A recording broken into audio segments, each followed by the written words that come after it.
Fontaine is a regular drug dealer in a retro-futuristic neighborhood called the Glen, with odds against him and a schedule he seemingly keeps daily. His mother stays in her room all day and rarely speaks to Fontaine, and he still mourns the death of his younger brother. Fontaine goes to one of his customers, Slick Charles, a pimp who owes Fontaine money. Slick initiates a fight with Yo-Yo, one of his many sex workers, who also encounters Fontaine when he arrives. Fontaine is able to get some of the money from Slick, but is then fatally shot by an opposing drug dealer named Isaac. The next morning, Slick is shocked when Fontaine shows up for more money, alive and without any recollections of the previous night's events. Yo-Yo arrives to confirm Slick's claims of his death, which confuses Fontaine.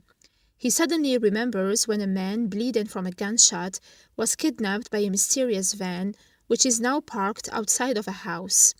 Fontaine goes inside the house to investigate, while Slick and Yo-Yo voice their concerns. Their concerns are proven right, however, when they discover an elevator leading to a hidden underground lab. Inside, a white scientist with an afro tells them that the operation has gone widespread. Slick and Yo-Yo snort a mysterious white substance they think is cocaine, but end up laughing forcefully and accidentally killing the scientists. Before they leave, the trio discovers a corpse lying on a table identical to Fontaine. At a chicken restaurant, every person in the building begins laughing at the same time, which makes Slick realize that the fried chicken, which has been said to have a new secret ingredient, contains the same white substance that he and Yo-Yo consumed previously. Investigating further, Yo-Yo initiates foreplay with the restaurant manager, who coincidentally looks very similar to the scientist Slick killed. While pleasuring him, she discovers that the entirety of the Glen is being surveilled and recorded. Through some hidden messages from a drunk that Fontaine encounters daily, they discover a local black church where the group becomes deeply unsettled by a disturbing set of lyrics that the churchgoers collectively sing.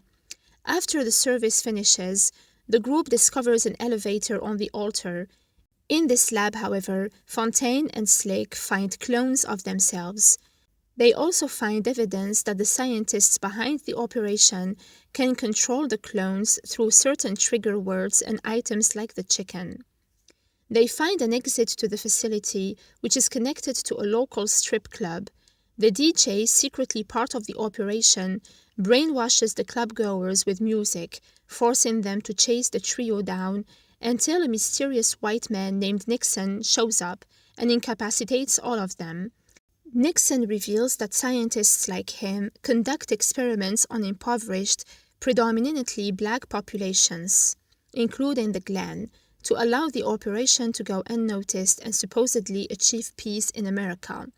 It's also revealed that Fontaine and Slick are clones themselves, as Nixon uses a deadly trigger word on them that he threatens to use on them again if they don't stop their investigation. The next morning, Fontaine falls deeper into a state of despair after discovering that his mother, whom he had never actually seen, was just a voice on a tape recorder. Yo-Yo decides to take matters into her own hands, but has her identity accidentally exposed and is subsequently kidnapped by Nixon. Fontaine comes up with a plan with Slick and Isaac to rescue Yo-Yo, faking his death to sneak into the lab undetected. Fontaine successfully sneaks in and lets Slick and Isaac storm the lab with numerous residents of the Glen. Yo-Yo frees herself and finds Slick, while Fontaine is overpowered by his clone and is taken to an older version of himself, revealed to be the real Fontaine.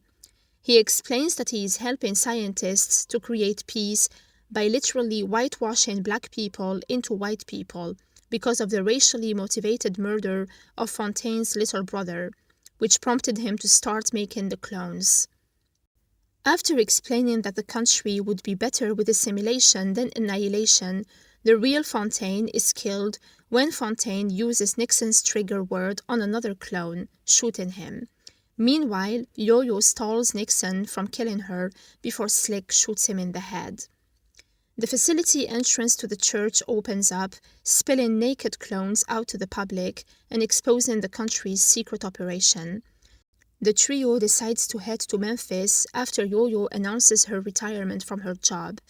In LA, a man named Tyrone lives the exact same lifestyle as Fontaine. With his friends, he watches as one of Fontaine's clones appears on TV, realizing that he himself is a clone of Fontaine.